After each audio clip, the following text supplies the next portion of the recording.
Introducción a fenómenos de transporte, módulo 5, aula 5.3, ministrada por la profesora Caridad Noda Pérez. Entonces, continuamos con escobamiento interno, vamos a ver balance de energía y escobamiento laminar en tubos circulares. Entonces, nos vamos a ver fundamentos del libro que fue preparada esta aula, fundamentos de transferencia de calor y de masa, de Encropera de Wilbigma y Lagin, capítulo 8, y las figuras que son usadas en esta aula fueron tomadas de ese libro. Entonces, para un tubo circular, entonces tenemos que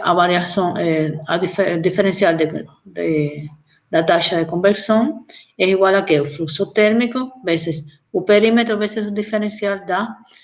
posición X. Entonces, nos tenemos aquí, diferencial de la tasa de conversión es igual al flujo térmico veces su perímetro veces dx, siendo que P, el perímetro es igual a pi veces su diámetro. Entonces, sustituyendo una ley de resfriamiento de Newton, nos tenemos que a variación, gradiente de temperatura media en función de X es igual a que a flujo térmico veces su perímetro dividido flujo másico veces Cp, pues calor latente, capacidad calórica. Es igual entonces perímetro veces A, veces el coeficiente de transferencia de calor dividido mCp, la diferencia de temperatura entre la superficie y la temperatura media, es decir, sustituyendo quién es flujo térmico por H veces la diferencia de temperatura. No caso especial en que yo tengo flujo térmico constante, entonces a variación del gradiente de temperatura en función de X es igual al flujo térmico veces el perímetro dividido mCp, no en función de la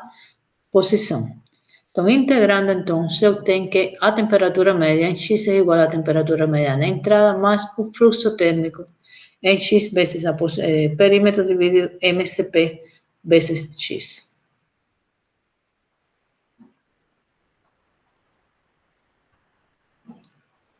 Entonces, a temperatura, entonces, media la varía linealmente con X y a diferencia de temperatura entre Ts y Tm varía en la región de entrada e independe de la posición X, na región plenamente desenvolvida. Ela varía aquí, mas cuando llega a la región plenamente desenvolvida, ya ela no tiene más variación. Entonces, así, a tasa de transferencia de calor es igual al flujo térmico veces su perímetro veces o comprimento do tubo. Então, no caso especial, então, que eu tenho temperatura constante na superfície. Da equação 12, se eu tenho que, essa equação, o número eu tirei, se eu tenho que a variação da temperatura é igual a temperatura na superfície menos a temperatura média, se eu tenho, então, que a variação da temperatura média em função de X é igual a menos a variação da temperatura em função de ΔT em função de X. É igual a que o perímetro vezes a massa, el flujo másico veces Cp, multiplicado por el coeficiente de transferencia de calor veces delta T. Integrando en X igual a 0, de X igual a 0 a Tt, a Tx tenemos entonces que la diferencia de temperatura de Ts a Ttm veces Tm en X sobre Ts menos la temperatura media de entrada es igual a exponencial de menos su perímetro veces la posición dividido mCp, flujo máximo por calor específico veces un coeficiente de transferencia de calor medio. Y un valor de coeficiente de transferencia de calor medio, H medio, dH entre a T entrada. H es el valor medio del coeficiente de transferencia de calor da entrada a T, un valor X. Es decir, un valor de coeficiente de transferencia de calor medio. En todo tubo, entonces, ten que a variación de temperatura en la salida sobre la variación de temperatura en la entrada, que es igual a Ts menos la temperatura media en la salida sobre Ts menos la temperatura media en la entrada, es igual a exponencial de menos su perímetro veces su comprimento del tubo dividido en mCp veces su coeficiente de transferencia de calor medio, que es igual a menos a área superficial veces su coeficiente de transferencia de calor medio dividido mCp. Así entonces, para Ts constante, yo tengo la temperatura en la superficie constante, Tm, então, varia exponencialmente com a temperatura, portanto, então, essa diferença de Ts menos Tm, ela varia também exponencialmente.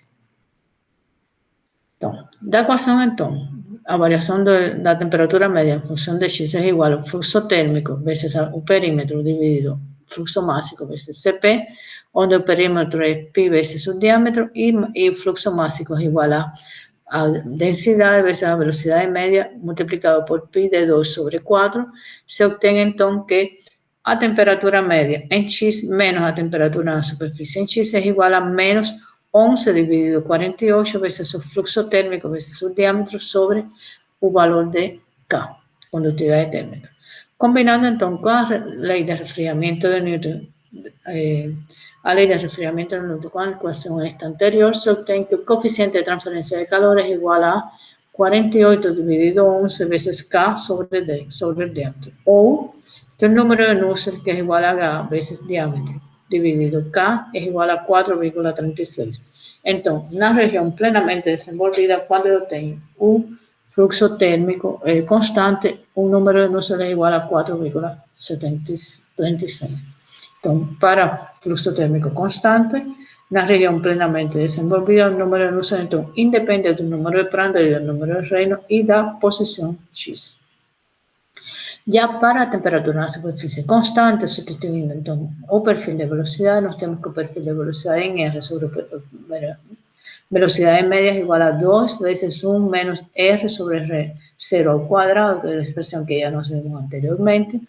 O gradiente axial da temperatura na equação de energia se torna então, o gradiente axial que é este, se torna então igual a 2 vezes a velocidade média sobre alfa, alfa é a difusividade térmica, vezes a variação da temperatura em função de X multiplicado por 1 menos o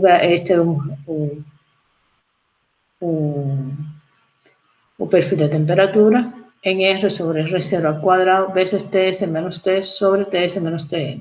A solução dessa equação conduz se faz por iteração e ela leva a que o número de Nusselt na região plenamente desenvolvida com temperatura na superfície constante é igual a 3,66. Então, a região de entrada, a equação de energia é mais complicada, quando eu tenho escoamento laminar em tubos circulares. O problema de comprimento de entrada térmica, o perfil de temperatura se desenvolve na presença de um perfil de velocidades plenamente desenvolvido, comprimento inicial no aquecido também pode ter, para fluidos com Prandtl alto, como os óleos, então toda essa região é um pouco mais complicada. Comprimento de entrada combinada térmica e fluidodinâmica, os perfis de temperatura e de velocidade se desenvolvem simultaneamente. Então, a entrada térmica combinada em função do número de Prandtl, por exemplo, para a entrada térmica combinada para um número de Prandtl maior do que 5, o número de Nusselt é igual a 3,66 mais esta parte aqui da equação, que é 0,0668 vezes o diâmetro dividido o comprimento do tubo, vezes o Reynolds D, vezes o número de Prandtl, dividido por 1 mais 0,04, todo eso multiplicado por este termo, que es diámetro sobre L, veces su Reynolds, pero el número de Prandtl elevado a 2/3. Para entrada combinada, entonces también tenemos que el número de Nusselt puede ser igual a 1,86 veces un número de Reynolds, veces un número de Prandtl sobre L sobre D, a 1/3 mi sobre mi S a la 0,14. También que mi S a viscosidade dinámica na temperatura da superfície. Esta equação ela é válida para o Prandtl entre 0,6 e 5 e esta é para Prandtl acima de 5. E para a relação mi sobre mi S entre 0,0044 e 9,75. Conteúdo protegido por direito autoral, sendo permitida apenas a sua reprodução para fins educativos e de informação no âmbito da disciplina cursada nos termos da Lei 9.610 de 1998. A distribuição ou reprodução das imagens é proibida sem expressa autorização. Continua no próximo vídeo.